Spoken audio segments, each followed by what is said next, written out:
According to China EV Post, BYD is recalling 6,843 Fangcheng Baobao 5 plug-in hybrid vehicles.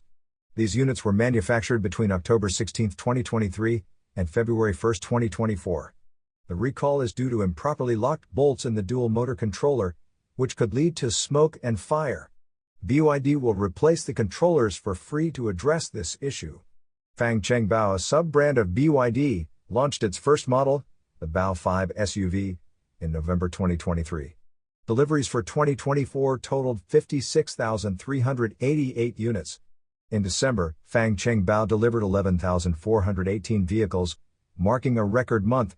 The brand's Bao 8 model, featuring Huawei's driver assistance system, was launched in November 2024.